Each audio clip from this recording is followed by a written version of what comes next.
Hello student, बहुत बहुत स्वागत है आज की इस वीडियो में। जितने भी बच्चे यूपी बोर्ड क्लास 12 के हैं, आज की इस वीडियो में हिंदी के मोस्ट इंपॉर्टेंट यहाँ पर क्वेश्चन बताने वाले हैं। आप समझ सकते हैं, देख लीजिए। यहाँ पर हिंदी के महत्वपूर्ण लेखक का जीवन परिचय बताएंगे और यहाँ पे आपको हिंदी के महत्वपूर्ण कवि का जीवन परिचय। इससे बाहर कोई भी नहीं जाएगा, 100% गारंटी देता हूँ कि यही क्वेश्चन में एकदम आएगा तो आएगा। और बोर्ड एग्जाम में कैसे लिखना है, हेडिंग टू द पॉइंट, आपको एक भी नंबर नहीं कटेगा।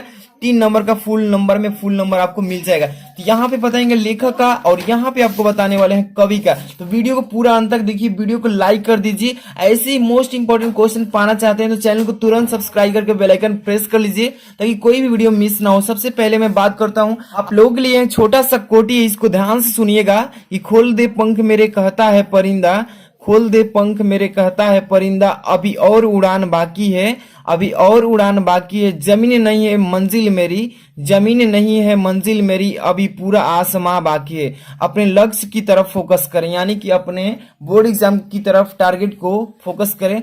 आप देख सकते हैं, सबसे पहले मैं आपको बात करने वाला यहाँ पे हिंदी के महत्वपूर्ण जितने भी यहाँ पे लेखक हैं, इसको अच्छे से पहले तैयार कर लेना। इसी में से आपको पेपर में दिया जाएगा। जैसे कि देख सकते हैं, first number doctor Hazari Prasad Dwivedi, काफी फेमस लेखक हैं। हर साल पेपर उठाकर देख लीजिएगा, बोर्ड एग्जाम में हर साल इनका देता है, ठीक है। और यहाँ पे देखते हैं सेकंड नंबर पे वासुदेव शरण अग्रवाल, वासुदेव शरण अग्रवाल का भी मोस्ट इंपॉर्टेंट, हर साल पेपर क्वेश्चन बैंक उठाइए और देख लीजिए, काफी बार पेपर में पूछा जा चुका है। और थर्ड नंबर प्रोजी सुंदर रेड्डी, प्रोजी सुंदर रेड्डी, ये जो कि एक लेखक हैं, इनका भी काफी इंपॉर्टेंट मतलब जीवन परिचय हर साल पेपर में पूछ देता है। और यहाँ पे 4 नंबर पे doctor APJ Abdul Kalam, doctor APJ Abdul Kalam का भी काफी इंपॉर्टेंट है। आप देख लीजिएगा, इनका भी पूछा गया था प्रीवियस ईयर पेपर में 2020 में, तो इस बार भी आने का काफी चांस है। इन 4 को अच्छे से अगर तैयार कर लेते हैं तो 3 नंबर का काम हो जाएगा। और यहाँ पे बात करते हैं तो यहाँ पे देख सकते हैं हिंदी के महत्वपूर्ण कवि हैं। तो यहाँ पर देखिए, आप कमेंट करके बताइए डॉक्टर हजारी प्रसाद कवि हैं या लेखक हैं। तो ये हैं आपके डॉक्टर हजारी प्रसाद एक लेखक, इनका ऊपर इसी में लिख दिया हूं ताकि आपसे क्वेश्चन कर सकूं। तो आप बताइए कि डॉक्टर हजारी प्रसाद द्विवेदी कवि हैं या लेखक, चलिए बता दीजिएगा। चलिए स्टार्ट करते हैं कवि में। तो जयशंकर प्रसाद जी का आप जीवन परिचय अच्छे से तैयार कर लीजिएगा। जयशंकर प्रसाद जी के काफी इंपॉर्टेंट है। यहाँ पर महादेवी वर्मा जी का, महादेवी वर्मा जी का भी अच्छे से तैयार कर लीजिए, जो कि कवि है। इनका भी जीवन परिचय हर साल पेपर में पूछता है। इसके बाद मैथिली शरण गुप्त जी का आप अच्छे से तैयार कर लीजिए, काफी इंपॉर्टेंट बताया जा रहा है मैथिली शरण गुप्त जी का। इसके बाद रामधारी सिंह दिनकर, रामधारी सिंह दिनकर जी का भी आप, ये कवि है, इनका भी अच्छे से तैयार कर लीजिए। चलिए अभी मैं बात करता हूँ यहाँ पे लेखक का जीवन परिचय। ज्यादा नहीं लिख करके भी थोड़ा सा भी अगर लिखते हैं तो यहाँ पे फुल नंबर आपको मिल जाएगा। बहुत सारे बच्चे पूछ रहे थे सर पूरा ज्यादा लिखना पड़ेगा तभी मिलेगा या थोड़ा कम भी लिखेंगे तो आपको मैं बता दूं यहाँ पे फुल डिटेल उनका क्या देना है। अगर उससे अच्छे से लिख लेते हैं तो आपको नंबर फुल मिलेगा। जैसे कि डॉक्टर हजारी प्रसाद द्विवेदी पर मैं यहाँ पे बताता हूँ जीवन परिचय कैसे लिखना है। जैसे प्रश्नोत्तर संख्या 5 का क में ये पूछेगा लेखक का आपका जीवन परिचय। आपको यहाँ पे जैसे कि थर्ड नंबर ऑप्शन पर है तो यहाँ पर डॉक्टर हजारी प्रसाद द्विवेदी आपको टॉपिक ऊपर लिख देना है टॉप में, और यहाँ पे जीवन परिचय हेडिंग डालना है और यहाँ पे लिखना उनका जीवन से रिलेटेड जो इंपॉर्टेंट तथ्य है उसको लिखना है। जैसे कि आचार्य हजारी प्रसाद द्विवेदी का जन्म सन 1907 ईस्वी को बलिया जिले के दुबे के छपरा ग्राम में हुआ था, ठीक है। तो यहाँ पे अच्छे से उनका पहले नंबर की किस सन में हुआ था और उन कहाँ पर मतलब जन्म लिए थे, किस गांव में, ठीक है। तो ये चीजें उनको अच्छे से तैयार करना है उन जीवन परिचय में कि आचार्य हजारी प्रसाद द्विवेदी का जन्म सन 1907 ईस्वी को बलिया जिले के दुबे के छपरा गांव में हुआ था। पिताजी का नाम अनमोल द्विवेदी, तो ध्यान से देखिएगा, उनके पिताजी का नाम अच्छे से तैयार कर लेना है। पिताजी का नाम अनमोल द्विवेदी और माता का नाम ज्योतिषमती, ठीक है, ज्योतिषमती था। आप देखिए द्विवेदी जी सरयू पाणी ब्राह्मण थे, द्विवेदी जी जो थे एक सरयू पाणी ब्राह्मण थे। इनके बचपन का नाम यहाँ पर देखिए बचपन है, ठीक है, इनके बचपन का नाम वैद्यनाथ द्विवेदी था। इनके बचपन का नाम क्या था, वैद्यनाथ द्विवेदी। तो आपको जो वही याद करना है जो इम्पोर्टेंट है ना। यहाँ पर देखिए 18 मई सन 1979 ईस्वी, ठीक है, को हिंदी का यह महान पुत्र स्वर्ग में लीन हो गए। तो इतना लिख लेंगे आप जीवन परिचय में कि कब जन्म लिए थे, कहाँ पर जन्म लिए थे, गांव का नाम, ठीक है, और उनके पिताजी का नाम क्या है, उनके माताजी का नाम क्या है, ठीक है, और बचपन में उन्होंने क्या क्या मतलब की चीजें किए हैं, ये चीजें उसमें डाल देना है, और लास्ट में वो डालना है कि उनकी मृत्यु किस तारीख को किस सन में हुई थी। ठीक है, तो 18 मई सन 1979 ईस्वी को हुआ था। ठीक है, तो ये चीजें जीवन परिचय में डालना। अभी आगे देखिए, पेपर में पूछता है कि साहित्यिक परिचय देते हुए जीवन परिचय को लिखना है। ठीक है, तो साहित्यिक परिचय अगर नहीं लिखते हैं तो 1 नंबर काट दिया जाएगा, इसलिए साहित्यिक परिचय पर भी ध्यान देना है। आचार्य हजारी प्रसाद द्विवेदी जी का हिंदी, देखिए आचार्य हजारी प्रसाद द्विवेदी जी का हिंदी साहित्य के अंतर्गत आलोचना तथा निबंध के क्षेत्र में अविस्मरणीय योगदान है।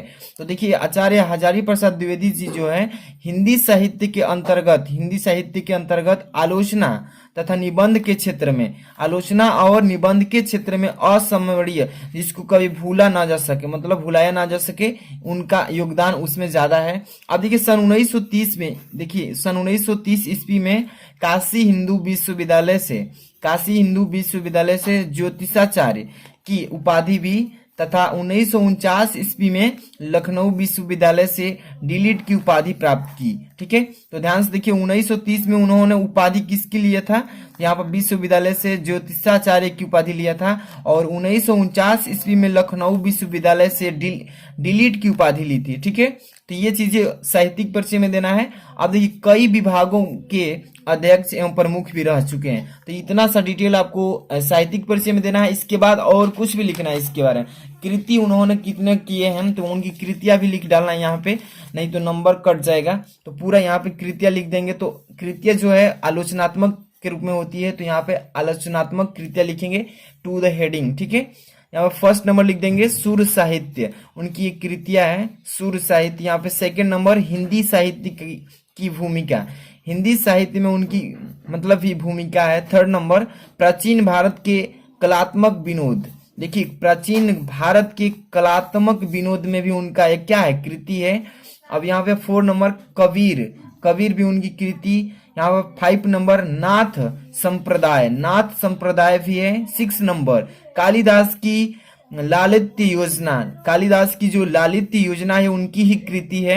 यहाँ पे 7 नंबर हिंदी साहित्य का उद्भव एवं विकास, हिंदी साहित्य में उद्भव और विकास उनकी ही कृति का। ठीक है, यहाँ पे उनका अगर आप निबंध संग्रह भी लिखना चाहते हैं तो कोई बात नहीं, लिख सकते हैं, नहीं तो कृतियां इतना लिख के भी छोड़ सकते हैं तो आपको फुल नंबर मिल जाएगा। तो यहाँ पर निबंध संग्रह भी लिख सकते हैं, जैसे कि कल्पलता, अशोक के फूल, कुटज, विचार और बिनक, विचार प्रवाह, ये उनकी क्या है, तो निबंध संग्रह। उपन्यास भी लिख सकते हैं, जैसे बाणभट्ट की आत्मकथा, ये उनका ही उपन्यास है। अनामादास का पोथा, ये उनका ही उपन्यास है। यहाँ पे पुनर्वा, ये भी उनका ही उपन्यास। चारुचंद लेख, ये भी उनका उपन्यास। तो इतना अगर लिखते हैं पूरा डिटेल में अच्छे से तो आपको 3 नंबर प्रोवाइड कर दिया जाएगा, दे दिया जाएगा। अब इसके बाद हम बात करते हैं आपके कवि के। तो ये आपके तो ऊपर डॉक्टर हजारी प्रसाद द्विवेदी एक लेखक हो गए, यहाँ पे कवि जयशंकर प्रसाद, महादेव वर्मा, मैथिली शरण गुप्त, रामधारी सिंह दिनकर, इनको अच्छे से तैयार कर लीजिएगा। इसके बाद मैं बता देता हूँ यहाँ पे एक और इम्पोर्टेंट जो कि हमारे हैं कवि कौन, तो देख सकते हैं भारतेंदु हरिश्चंद्र जी। भारतेंदु हरिश्चंद्र भी एक महान कवि हैं जो कि बोर्ड एग्जाम में पूछा जाता है, रिपीट किया जाता है इनका। जैसे भारतेंदु हरिश्चंद्र प्रश्नोत्तर संख्या 5 के ख नंबर में कवि क्या पूछता है, इस पर भी आपको 3 नंबर ही मिलता है। ओके, तो ध्यान से देखिए भारतेंदु हरिश्चंद्र जो टॉप में हेडिंग डाल देना है, इसका जीवन परिचय लिखिएगा यहाँ पे हेडिंग। भारतेंदु जी का यहाँ शॉर्टकट में भी लिख सकते हैं, भारतेंदु हरिश्चंद्र जी का जन्म काशी के प्रसिद्ध वैश्य परिवार में हुआ। सन कितने में, तो 1850 ईस्वी में हुआ। ठीक है, इनके पिता कौन थे, तो गोपाल चंद्र गिरधर दास। इनके पिताजी का नाम गोपाल चंद्र गिरधर दास। जितना मतलब कि आपको मतलब जीवन परिचय में दिया है बुक में, वही चीजें इसमें लिखना है। ठीक है, गोपाल चंद्र गिरधर दास ब्रज भाषा के प्रसिद्ध कवि थे। किस भाषा के, तो ब्रज भाषा के प्रसिद्ध कवि थे। 7 वर्ष की उम्र में भारतेंदु जी ने एक दोहा लिखा था। 7 वर्ष की जब उम्र थी तो उन्होंने एक दोहा लिखा था। तब पिताजी जी ने इन्हें महान कवि होने का आशीर्वाद भी दे दिया था। कौन, उनके पिताजी, कौन, गोपाल चंद्र गिरधर दास ने उनको एक महान कवि होने का एक आशीर्वाद भी दिया था। तो देखिए बचपन में ही माता और पिता छोड़कर चले गए, किसके, तो यहाँ पे भारतेंदु हरिश्चंद्र जी के। अब देखिए भारतेंदु जी देखिए शोषितों और कवियों की आवाज को अपने काव्य के माध्यम उठाते रहे। मतलब ध्यान से इसको चीज को समझिए। कह रहा है कि भारतेंदु जी शोषितों और यहाँ पर वचितों यहाँ पर है, ठीक है, सॉरी, वचितों की आवाज को अपने काव्य के माध्यम से मतलब कि काव्य के माध्यम से आगे बढ़ाने की कोशिश करते रहे। अल्प आयु मतलब कम उम्र में ही मात्र 35 वर्ष की अवस्था में सन 1885 ईस्वी में भारतेंदु जी इस संसार यानी कि असार संसार से विदा हो गए, यानी कि उनका स्वर्गवास हो गया। ऐसी काव्यांजलि रचनाकारों को हिंदी साहित्य संसार कभी नहीं भूलेगी। तो उनके जीवन परिचय में इतने चीजें को लिखना होगा। किनके? तो भारतेंदु हरिश्चंद्र जी के इतना लिख देंगे जीवन परिचय में। इसके बाद आपको साहित्यिक परिचय भी दे देना इसमें, ये साहित्यिक परिचय के रूप में, कि भारतेंदु जी के बृहत योगदान के कारण ही सन 1857 ईस्वी से 1900 तक, देखिए 1900 ईस्वी तक के मध्य समय को भारतेंदु युग के नाम से भी जाना गया। ध्यान से देखिए साहित्यिक परिचय में क्या बताना है कि भारतेंदु जी के बृहत योगदान, उनका बहुत सारा योगदान होने के कारण सन 1857 से, ध्यान दीजिएगा, सन 1857 ईस्वी से लेकर और 1900 तक के मध्य जितने भी साल है उनको क्या बोला गया? तो भारतेंदु युग के नाम से जाना गया, ठीक है। और यहाँ पर देखिए 18 वर्ष की अवस्था में भारतेंदु जी ने कवि वचन सुधा नामक पत्रिका भी निकाली थी, यानी कि प्रकाशित किया था। 18 वर्ष की अवस्था जब थी तो उन्होंने कवि वचन पत्रिका को भी प्रकाशित किया था। अब देखिए 20 वर्ष की अवस्था में यानी 20 वर्ष की उम्र में ऑनरेरी, यहाँ पर देखिए ऑनरेरी, इसके बाद यहाँ पर ध्यान से देखिए ऑनरेरी मजिस्ट्रेट बनाए गए थे। ऑनरेरी मजिस्ट्रेट भी बन चुके थे कितने वर्ष की उम्र में? तो 20 वर्ष की उम्र में। अब देखिए तदीय समाज की स्थापना भी की थी। तदीय समाज जो था उसकी भी स्थापना इन्होंने किया था। अब इसके बाद देखिए लास्ट में लिखना है, अतः भारतेंदु जी एक सफल नाटककार, प्रतिष्ठित संपादक और महान कवि के रूप में उपस्थित हुए थे, ठीक है। तो ये सारी उनकी लिख सकते हैं साहित्यिक परिचय में। अब इसके बाद यहाँ पे चलते हैं, देख सकते हैं प्रमुख कृतियां, उनकी भी प्रमुख कृतियां क्या है, तो ये चीजें उनको लिखना है। जैसे प्रमुख कृतियां में लिख सकते हैं कि प्रमुख कृतियां इस प्रकार से हैं, कौन कौन से? फर्स्ट नंबर वैदिकी हिंसा हिंसा न भवती, ये उनकी प्रमुख कृतियां है। सेकंड नंबर सत्य हरिश्चंद्र, उन्हीं की कृति है। भारत दुर्दशा, उन्हीं की कृति है। नील देवी, उन्हीं की कृति है। अच्छे से तैयार कर लीजिएगा। अगर 10 नहीं लिखते हैं तो 5 भी लिख देंगे, कोई दिक्कत नहीं है, ठीक है, फुल नंबर मिलेगा। कि कृतियां जरूरी नहीं है लेकिन 5 लिख दीजिएगा। प्रेम जोगिनी, ये भी उनकी कृति है। 6 नंबर विद्या सुंदर। 7 नंबर भारत जननी।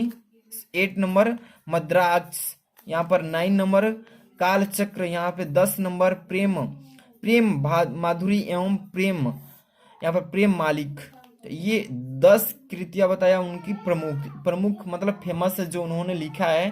तो इतना सा आपको जीवन परिचय में लिख देना है। ये कवि हैं आपके, और मैंने इधर बताया था जो ये आपके लेखक हैं।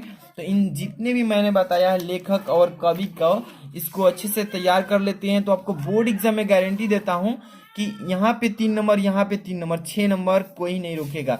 देखिए अभी तक टेलीग्राम से नहीं जुड़े हैं तो जुड़िए, वहाँ पे पीडीएफ भी सेंड कर देंगे, डिस्क्रिप्शन में लिंक दिए हैं। और सेकंड चैनल मेरा नहीं सब्सक्राइब किया है तो सब्सक्राइब कर लीजिएगा। मिलते हैं नेक्स्ट वीडियो में। Thanks for watching.